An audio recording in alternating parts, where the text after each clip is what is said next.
蚝既能生吃，也能入菜。蚝煎香脆的口感，再配搭清爽的酸辣酱，是新马一带的特色小吃。蚝煎，本地还有原乡的潮汕人称它做蚝烙，而在福建厦门一带呢，人们把蚝煎称作海蛎煎，在台湾则是称为蚵仔煎。两者之间淋上甜辣酱之后，另有一番滋味。在本地，蚝煎有潮州和福建之分，那么两者之间的古早味又是如何的呢？今天就和我一起一探究竟。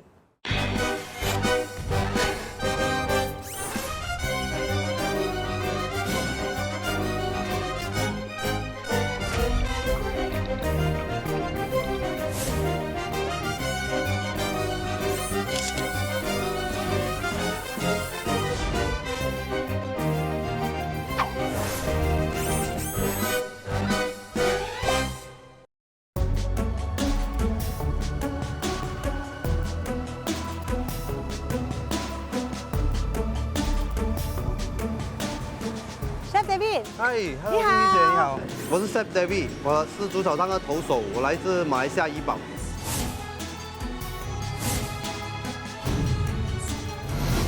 我觉得作为一位厨师，最重要的就是做出最好吃的菜给顾客吃，让顾客满意。我认为古早味就是简单的菜，充满回忆的味道。哇，这是特地为我准备的吗？对呀，冬婷姐。哇，这个看起来好像那种印度煎饼啊，我还没有把它送入口，就感觉它很香脆了。带点脆啊！哇哦 ，OK， 还是让我开动，这样子一口咬下去。啊，哇，你说这个菜是辣椒酱是吗？配这个蚝，真的是天衣无缝，哇，好香哦！谢谢你啊。整个口感很好，而且吃在嘴巴里面呢，你觉得哦，有软的地方，有脆的地方。然后又有辣，又带一点甜，又有一点面包感觉。那些蔬菜，哇，这个太棒了！所以为什么你是印度人，华语讲得这么好啊？我是被华人领养的。哦，说了那么多，重点来了，你对我们本地的蚝煎熟悉吗？不大了解啦，有吃过几次啦。我是02年进来新加坡啦，我老婆是08年进来的。她从哪里来？从中国进来的，我就跟她一见钟情啦。然后我就带她去吃蚝煎嘛，她就煎到脆脆的，然后好像那个饼样子，她就觉得这个是葱油饼哦。然后我就带她吃过几次就结婚了。所以你就是因为吃蚝煎跟你的老婆结缘的啊？不是，是因为我的眼神，我的眼神迷人嘛。我是觉得你的创意跟你的贴心比较迷人，哎呦，比较感动人。所以对于这次让你来还原古早味的蚝煎，你有什么想法？这是一个挑战嘛，因为我做主炒这么多年都没有碰过这个蚝烙蚝煎啊，所以我真是有一个机会学习，非常开心。太好了 ，Chef David。那你知道吗？我们本地的蚝煎呢，也分成潮州的蚝烙，还有福建的蚝煎。那我们应该是先从本地的主流，也就是潮州的蚝烙，先开始认识，好吗？好啊。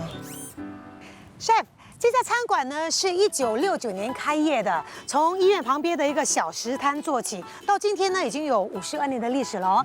那李老板呢，他是第3代的传人。他呢对潮州菜的认识啊，比如说历史、做法、食材都有一番见解。我相信这个李老板可以让我们对潮州蚝烙有进一步的认识。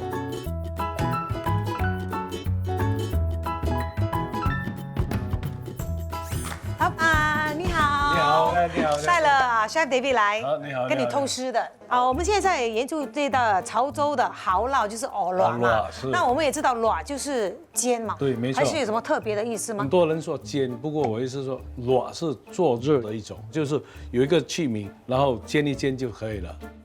那一份古早味的潮州蚝烙应该具备怎么样的条件呢？潮州人每次都说买回搞辣烹炒汤，买回就焖火很多的猪油。炒汤就是腥味的鱼露。潮州菜呢，从炒芥兰也是在这个条件下面。所以呢，炒那个芥兰是一个基本功，是吗？一个基本功，没错的。那蚵卵呢，还要煎到里面是嫩的，外面脆脆的、酥酥的。这样怎么可以做到外酥内嫩呢？很简单，番薯粉加水拌匀后，倒入热油锅中煎。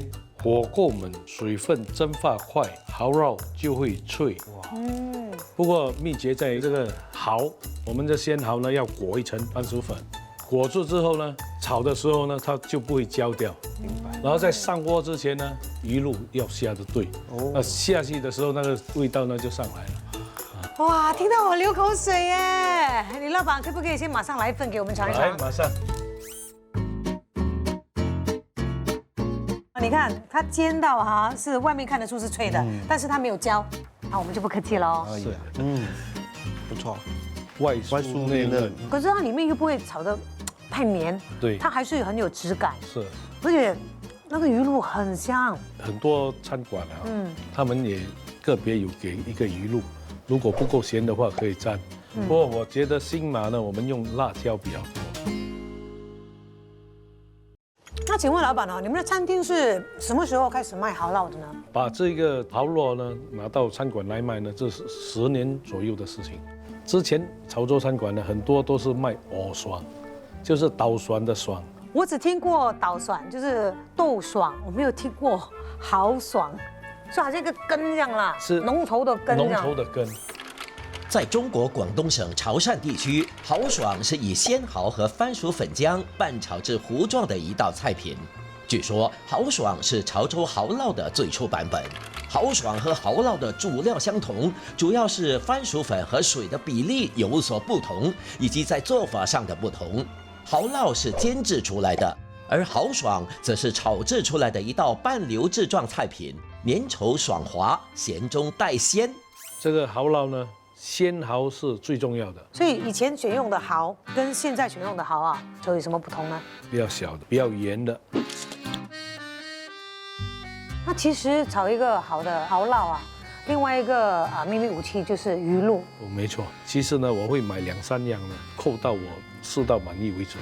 哦，这样讲究啊！可是我相信古早味的那个蚝烙，他们就是用一种鱼露而已吧？对。那其实除了鱼露啊、蚝啊，另外一个关键就是番薯粉。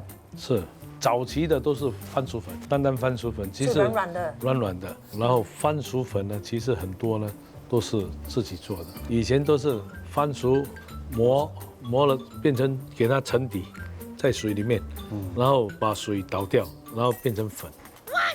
要花几天还是几个月？老板，那请问你那古早味的蚝烙跟现在的蚝烙最大的不同在哪里？原料都一样，是古早味的，就是没有粘米粉，然后猪油是一定的，然后早期的都比较黏的，不会太脆，然后比较油腻。梅会搞拉胖和肉这一季呢，还是潮州菜里面很重要的一部分。基本功。基本功是。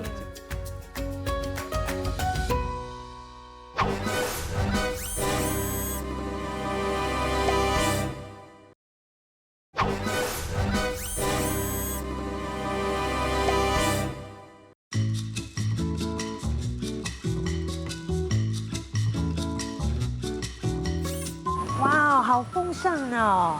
你们是怎么会想到要开一个素食餐厅，而且是卖素蚝煎的呢？其实主要是因为呢，爸爸是吃素的，所以弟弟和我呢就从小和他一起吃素。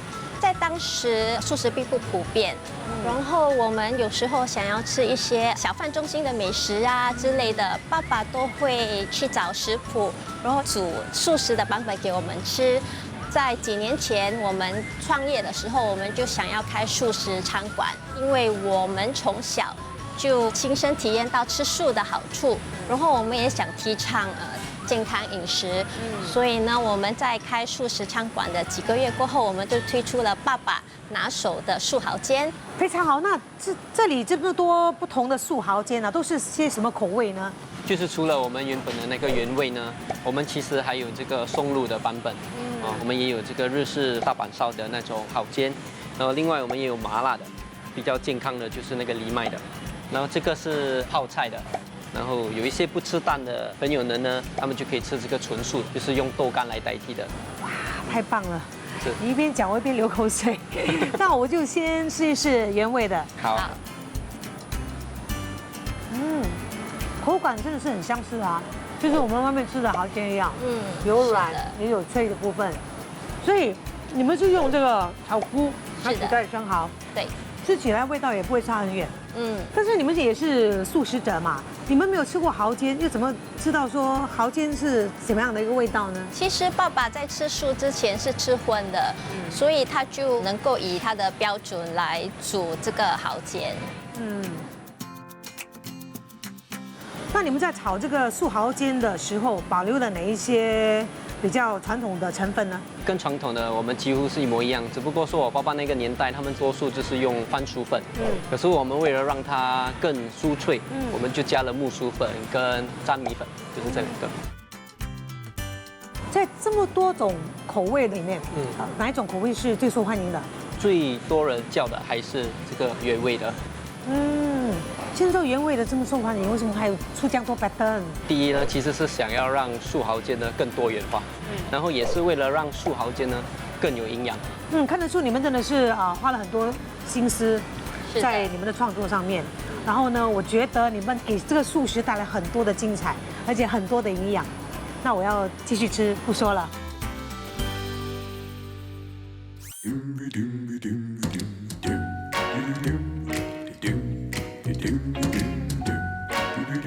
Hello， 安格林你好。你好，你好。安哥，听说呢，你大概1960年代的时候就跟着爸爸在街边摆摊卖欧拉了，对吗？对，卖到1977年，政府recenter我们来这边好个 center 啦，到现在已经43年。哦。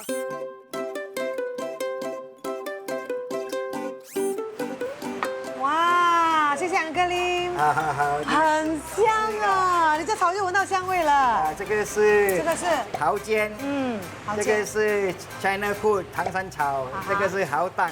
哇，好丰富哎！Chef，觉得味道怎么样呢？不错不错。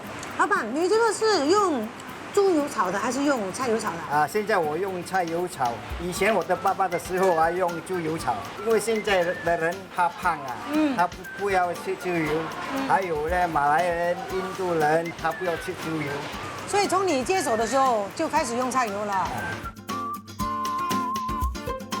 老板，听说以前是用鸭蛋的，不过我现在所看到的都是用鸡蛋的。对呀，30年前呢，我的爸爸炒的时候用鸭蛋，因为那时候满街都有鸭蛋，鸭蛋在马来西亚来，现在马来西亚没有出口了，现在没有鸭蛋用了，明白？我只是很好奇啦，用鸭蛋来炒那个蚝烙它的味道是怎么样的？其实炒鸭蛋很香。好过鸡蛋，但是用鸭蛋有些人不要，因为鸭蛋有腥味。安格林以前吃的这个潮州蚝烙有放辣椒的吗？炒辣椒的吗？以前中国来的祖先他吃欧洛，他不要吃辣椒的，他吃很咸的，所以我给他一碟一路给他。到了70年代，他们是喜欢吃辣椒，我就做3巴辣椒给他们。这个辣椒酱是偏酸的哦。现在辣椒有放醋的，他们吃了不会有油腻啊。难怪那个辣椒酱就是酸酸的，它不会太辣。那老板，你刚刚说这个是唐山炒，一看就知道很不一样哦，软软的，绵绵的。以前中国的祖先他们来到新加坡，他老人他没有牙齿，所以我炒这种给他吃啦，它软软的。这个是从哪里学来的？也是爸爸的年代学来的吗？对，我的爸爸年代都有了。哦，很顺哦，好像糊这样，所以比较方便老人家。方便老人家吃。是，两者之间最大的差别就是在于它用的那个粉的比例，对吗？对，因为唐山炒我要放多一点水分所以它会软。这个水是我放多一点蚝水啦。难怪就是满满的，每口都是那个蚝的鲜味。以前呢，我是炒蚝煎，但是很多年轻人不要吃粉所以我们不要用粉，炒蚝蛋给他。蚝蛋是蚝跟鸡蛋怎么样，Chef David有没有把握？没有什么把握。要不要跟安格林学一学？可以我可以教你请多多指教喽。可以。感觉一下，那你是到时你自己在调粉的时候，你就知道什么样的浓稠度。所以多少粉跟多少水啊？agak多了。agak而已啊。我agak。哦。放粉，打鸡蛋。哦。放油。OK。啊。差不多可以了哦，这样对酸菜的哦。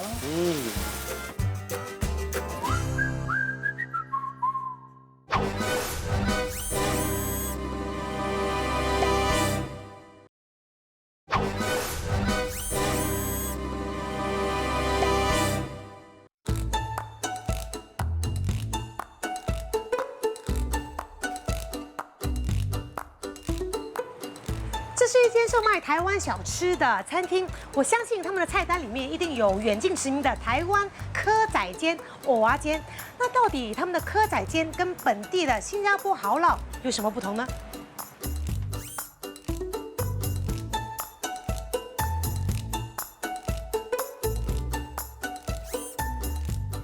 哇，谢谢老板 Andy 对吧？对，是的，所以这两样都是蚵仔煎。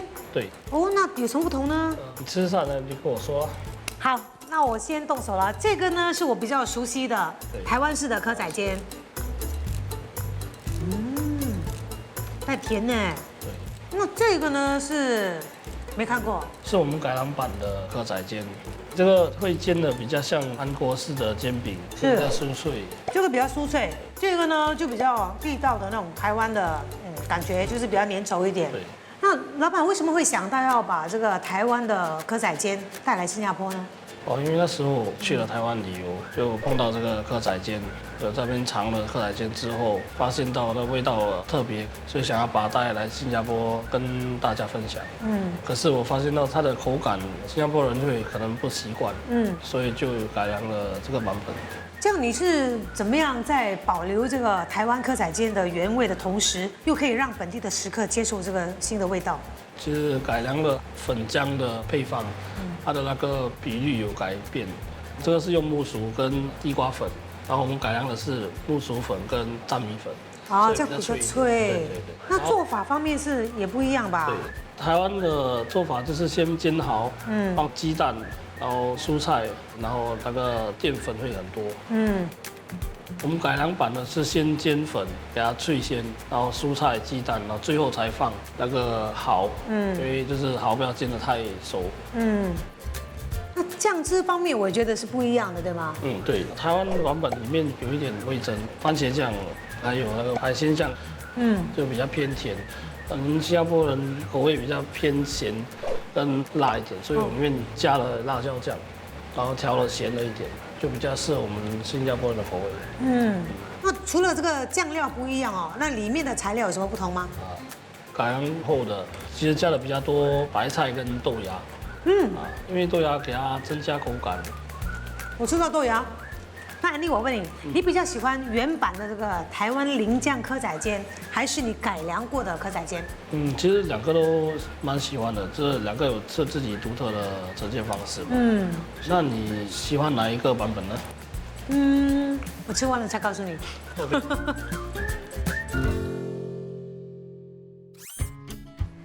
本地的蚝煎呢，分成福建的蚝煎，还有潮州蚝烙。我觉得我们应该都去了解一下。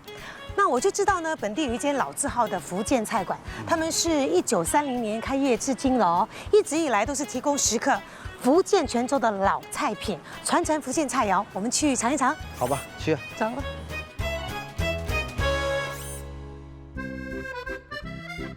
这个就是正宗福建蚝煎。哦，这么丰富的。哇，很香哎，我闻到那个蚝的香气。哇，试试看啊。比较传统的老福建，它又香，然后它有带一点甜，而且很有货气。吃完之后啊，嘴角留香哎，所以涂老板这个福建蚝煎，以前就是这么多配料的。对啊，这是从我爷爷他们做下来，到我爸爸到我的手都是这样做。我们新加坡加一点辣椒下去，比较有那个马来群岛的味道了。啊，新加坡人爱吃辣，有点微辣哈。微辣，少了。所以是什么时候才开始加那个辣椒啊？应该是从我爸爸的手就有了。难怪吃这个福建的蚝煎啊，不用沾那个辣椒，然后也不用沾鱼露，没有用鱼露的对吗？没有。福建蚝煎比较复杂，它里面有蒜啊、红萝卜，还有香菇，还有冬笋，全部要切细，切了全部要拿来砂锅过水滴干，不然水分出来啊，你煎蛋煎不起来，不酥。所以现在炒到这个样子，变成好像炒饭这样，好厉害。那涂老板，你觉得是先有福建的蚝煎，还是先有潮州的蚝烙呢？在新加坡？我爷爷他们在1930年那个时候已经在做生意了，大概那个时候也有了，我还没有出生，不知道的东西我不敢讲。对，这样你小时候你有没有吃过潮州的蚝烙？有，我小时候啦，有哪里有做戏楼，戏房边都有的买了。但是这个没有，这个一定要到菜馆才吃得到。那个不同在这里。涂老板，那你觉得以前吃的那个蚝烙跟现在的蚝烙有哪一些不同？蚝了，蚝小粒大粒，那小粒的蚝呢，烧了就可以吃了。本地那个麻坡的蚝啊，它还好，吃下去还是会啵啵声啊，很鲜甜。但是那种蚝新加坡现在买不到嘛。大粒的蚝没有煎熟啊，它咬下去啊很腥。所以如果是回到以前的话，这样蚝应该会放的比现在还多。很多，以前的蚝小粒嘛，你一打起来啊就是几十粒嘛。所以你每一汤匙舀一起来，全部都是蚝啊。涂老板，我们潮州的蚝烙里面也用很多那个番薯粉，然后这个福建的蚝煎好像用的比较少，大概它的成分是多少啊？2汤匙。就为什么还要放薯粉呢？放了这么少，不会多放？薯粉啊，它吸收它的水分，因为这个我有很多菜嘛，菜多多少少还会有水分跑出来，你放薯粉放下去，它吸收它的水分，煎起来它的鸡蛋你看会酥起来。这个福建的蚝煎其实我第一次尝，真的是很美味，很好吃。然后呢，我觉得配饭比较好吃。老板，我们可以一人要一碗饭继续吃吗？可以，好。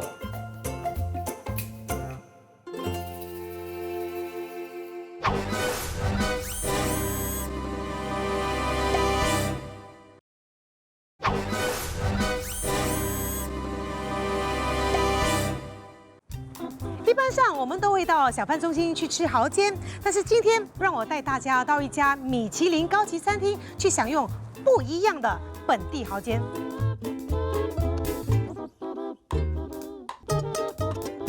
Hello， 钟情，好吗？这是我们的欧拉。欧拉。对。Chef Han， 哇哦。上面这是什么菜？这个是一个本地种的小菜，是叫 wood sorrel， 是有带酸的味道。因为欧拉的辣椒酱是有那种酸酸的味道的辣椒酱。这一粒东西就是这一粒啊，就是要整盘的欧拉缩小到1粒球。太奇妙了！好，我来试试看啊。一口吃最好。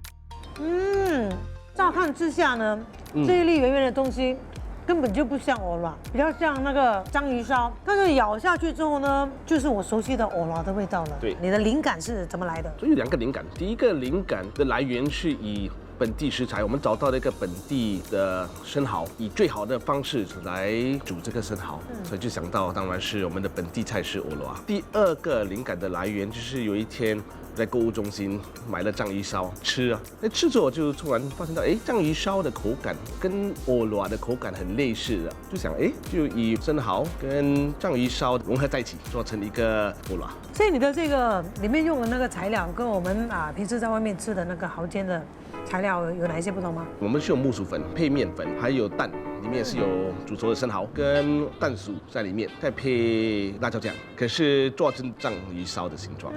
那个整个概念非常好，但是我感觉好像没有尝到鱼露的味道哦。我的款式没有放鱼露，我觉得如果放了鱼露之后，它的口味就会盖上生蚝的口味。所以 Chef 有提到说你用的是本地蚝，比起一般的蚝煎，他们用的都是进口的蚝，所以它的口感跟做法都是不一样的吗？我们本地蚝的口感是煮之前生的时候是比较没有那么多弹性，可是煮了之后突然就变得比较 Q 一点。所以本地蚝比较适合要熟吃。对，一般像我们吃到的蚝烙蚝煎都是用那个生铁做的煎饼来煎到一片一片的。可是你用的是那个章鱼烧，用的那种烤盘是吗？是，我们就放那个烤盘，放在那个火炉上面弄烧鲜，再倒那个粉浆，倒到一半就把蚝跟淡水掺进去，煮到一半之后把粉浆倒到满的。然后在煮的时候就用那个 satay stick 把它搅完啊，弄到圆形啊。煮法真的是以传统的日本的做藏鱼烧煮法，可是食材跟口味是传统的欧罗。所以我也是觉得我吃出了非常熟悉的，就是我们一般吃的蚝煎的味道。对。但是呢，你又赋予它吸睛的这个呈现的方法，所以我觉得它是非常成功的一个创作。谢谢。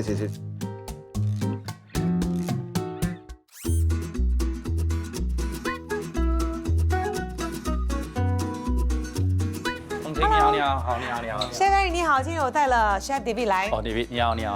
我想要知道你这里有卖蚝烙，也有卖糖山炒。对。那到底这2样之间哦，他们有一些什么不同的材料吗？其实材料都是一样，我们都用那个蚝、番薯粉、鸡蛋、鱼露、葱、盐水，就是跟蚝烙一样啊。那炒法有什么不一样呢？我先炒给你们试试看先好吗？我们先吃了再说。好。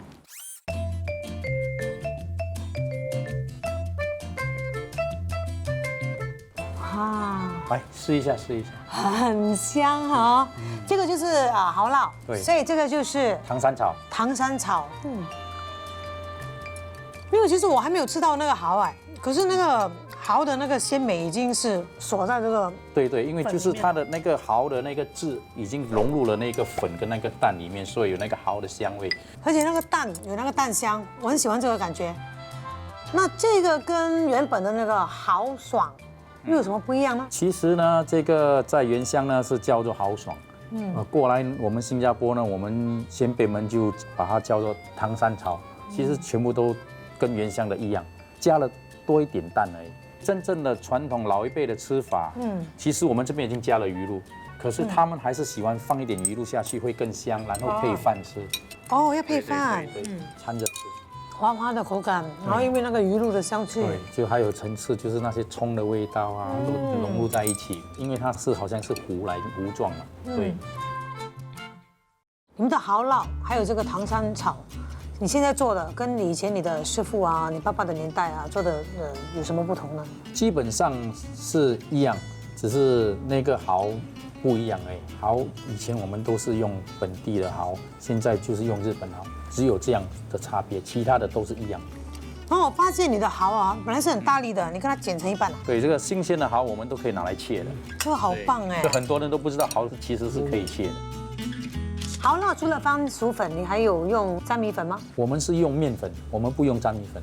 哦，为什么呢？外面有人用粘米粉，粘米粉它是要那种很脆的口感，可是我们要的是外脆内软。它还是有那种绵绵的那种有弹性的，它不是完全说煎到它很干。因为你如果煎到它干，你一咬进去，那个油就跑出来。可是这个不是，这个你咬到里面，你还吃得到那个粉的口感。对，有咬劲。Eric要还原那个古早味的蚝烙，我们要怎样去做到？我们原乡潮州那边的蚝烙的话，他们只是用番薯粉煎成一饼一饼这样很油的，我们新加坡人应该是不适合吃。对，我吃过油，然后那个蚝很多，小粒。那个鱼露是怎么调出来的？哦，鱼露呢，我们是用潮州鱼露它没有这么腥。然后我们通常都是用1:1的比例，就是1支鱼露1支水，这样没有这么死咸。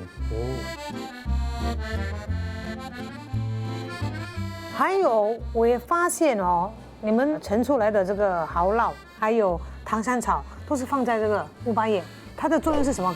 第一，它能吸油吸水然后它乌巴叶本身有一个香味，衬托那个蚝烙的味道然后它也能保温。所以我们的这个还原古早味的蚝烙，一定要用乌巴叶，一定要跟 Eric 师傅借2张。什么借？跟他讨回来，好2张。好，可以，2张就好了。谢谢哈，好，谢谢。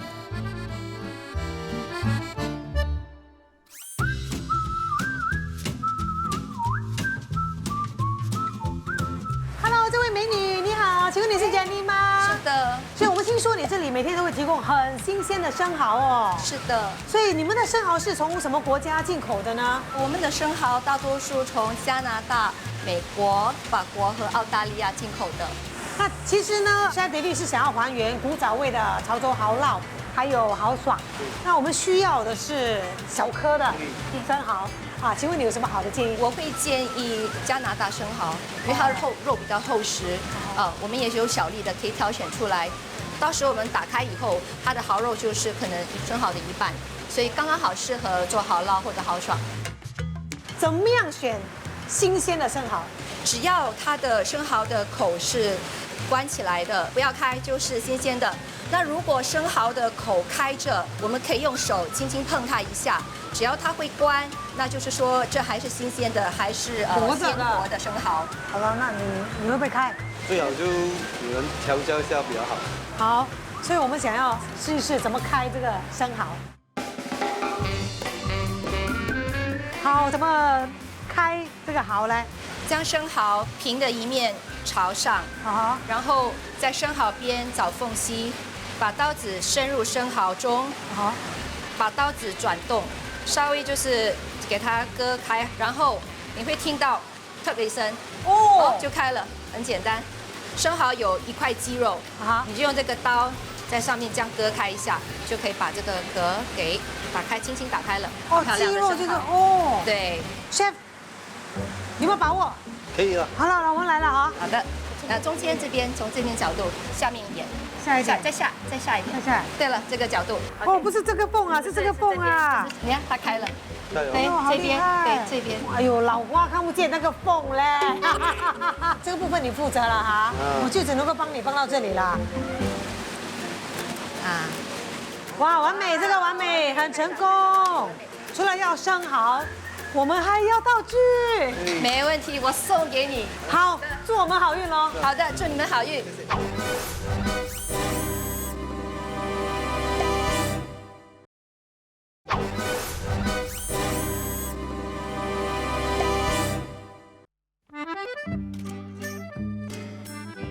好啦 ，Chef David， 现在轮到你隆重登场喽。现在是要还原古早味的蚝煎。对。但是我们要还原的是潮州的这个蚝烙，就是香脆的，然后里面是 QQ 的，还有另外一个就是原香的豪爽，对，就是可以用汤匙吃的，比较黏、比较湿的。你准备好了吗？我准备好了。但是在开始之前，我还是要考一考你。你记得那个老店家说做蚝烙有一个口诀吗？搞拉脚会胖搓汤。我知道，猪油猛火就是大火啊，还有一路，最关键就是那个蚝跟那个番薯粉。记忆力非常好，太棒了。好啦，那我们可以开始喽。可以。先从哪里开始？我会先拿那个番薯来做成番薯粉。你是用番薯来做番薯粉啊？你不是买一包包的？没有，我要还原嘛，肯定要做到以前这样子嘛。从零开始。对。OK， 先第一个步骤就是先削皮啦。削皮，对，没错，那个皮削干净先。我现在削好那个皮，然后现在呢我就要刨那个丝，你看，就是这样子哦。刨完过后，我就会掺一点水下去。我会用这个水倒一点下来了。OK。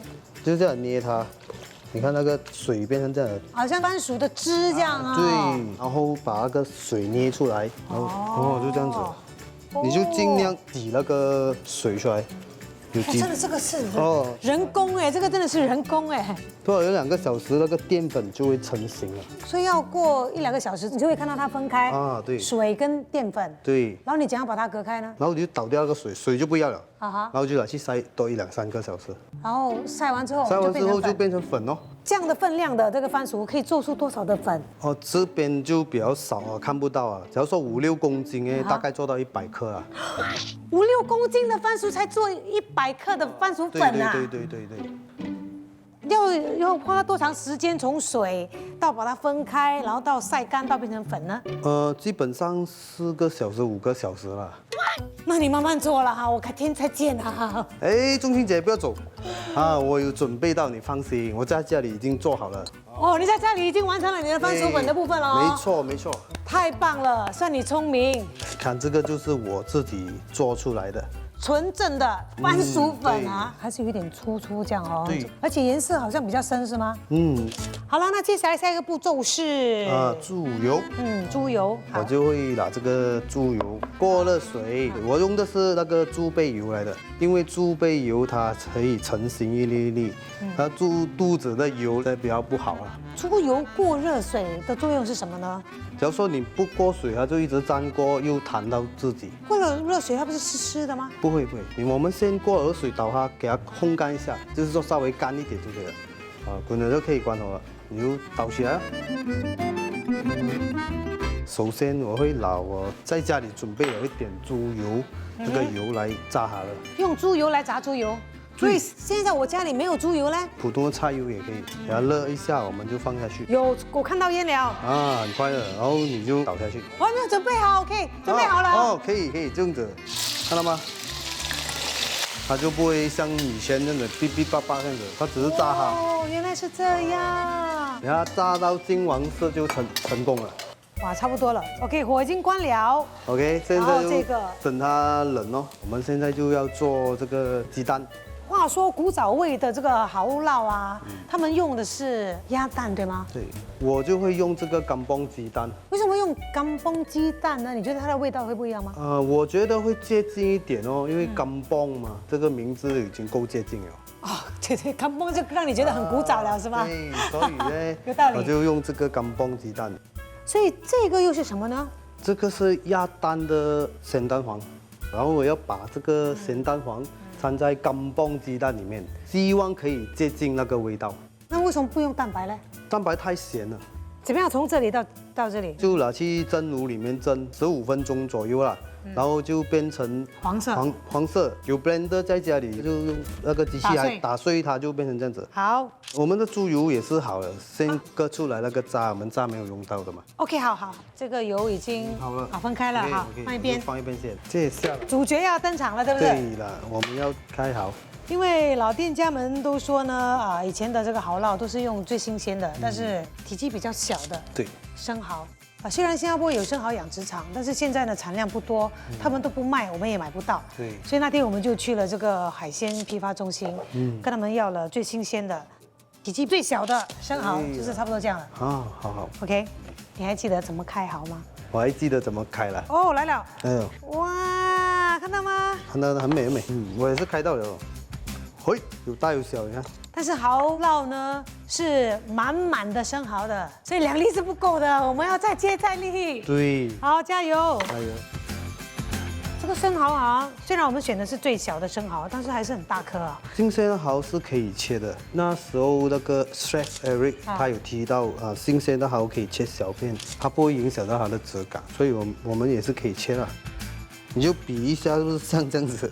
有，就是这样子了。好，我帮你切，然后你可以去做其他的。对，我要调粉浆，番薯粉我调的时候其实是没什么比例的，就靠那个手感。那你做那个粉浆的时候啊，蚝烙跟蚝爽那个水的比例会不一样吗？不一样是一点因为蚝烙是要比较浓，然后蚝爽呢就要水一点。我的粉浆就差不多了。好，来，一起切。好了，现在我们先做蚝烙还是先做蚝爽？先做一个蚝烙先。蚝烙呢几粒蛋？3粒蛋。3粒蛋。对，然后呢我会掺一点咸蛋，因为会让这个口感会香一点。OK， 先热锅了哈，给它冒烟一点。好啦，煎饼已经冒烟了，热了哈，够热了。放油了。对，都是油会放的比较多一点，以前的古早味的。对，现在就要放这个粉。打一打。哇，漂亮。好美。然后这个步骤要快点放鸡蛋，不要让它硬。鸡蛋好像不要太多哦，因为古早味的那个蚝烙好像鸡蛋不多的。现在等它定型一下。对，然后把鸡蛋分散一点，然后就。你要把它弄开。所以手脚要快，是不是？因为你的这个粉好像挺薄的。然后这个要反过来。OK。你看那个粘度有了。有，漂亮。对啊，你看掺的咸蛋跟我们的干崩鸡蛋的蛋的颜色是不一样的。比较黄，比较深，对不对？比较漂亮。比较好看。然后你这边就要直接放那个蚝了，我们就倒下去。哦，美味，稍微炒一下，放一点葱啊，葱会更香哦。然后我要放一点鱼露，不要放太多了。这个是啊，你用的鱼露是潮汕鱼露吗？对对对。漂亮。要准备盘了了。哦，有，准备好了。因为这种小粒的蚝啊，不可以煮太久。对。我的盘上面已经放了这个欧巴叶。欧巴叶啊。这个 Eric 师傅给我们的，对。我可以看到里面的 Q 弹了。OK。还有这个。对。没吗？没。好了，我们古早味的蚝烙，等一下我们才来吃你。可以。OK， 所以这个豪爽，你是用那个蚝的水比较多是吗？对了。哦，可以吗？要骂我了，太多了哈。对。可以吗？啊，然后这个火呢，热了之后哦，不可以太热，因为太热的话，它就会一下子焦，对，这个速度要比较快。这个是不是要比较厚呢？这个会比较厚一点，但是速度要比较快啊。那底下它就连开回火啊，然后就可以放鸡蛋了。以前的鸡蛋比较少我要用这个蚝水来拉那个粉的味道。OK， 所以要倒它。哦。然后呢，我要放多一点葱花。OK。哇，那个蚝太香了。所以要快点炒，不然底下它就火又不可以太大，怕它焦。哦。这个很快就可以上了。然后我要放一点鱼露，这个鱼露是要掺水那个。为什么？因为不要给它太咸，我们还要蘸那个外面的鱼露。OK。这个很快就可以上了。OK， 就上了。哇，这个真的是好像江湖一样。不过这个欧巴叶的功能是可以吸水。真的很漂亮，看到吗？好的。好，放点盐稀，这样子它比较好。在旁边好。哇哦，好了，那今天 Chef David 为我们还原的古早味蚝烙还有蚝爽已经完成了，开饭。对，Go。哇 ，Chef David， 我觉得呢，你这一次还原这个潮汕的蚝烙啊，真的是非常成功。因为一看到这个蚝烙，就让我想起我带我妈妈去潮汕的时候吃的那个蚝烙，几乎就是这个样子，因为它是满满的生蚝。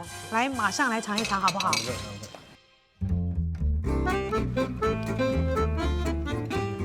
生蚝就是不一样，吃进嘴里的那个感觉就是很鲜美。还有你的番薯粉太厉害了，哎呦，太滑了，而且它的质感非常好，因为它每一口你咬下去，它就有弹性了。这些东西都是自己从零开始慢慢做起来会比较好。对，可以吃到你的用心。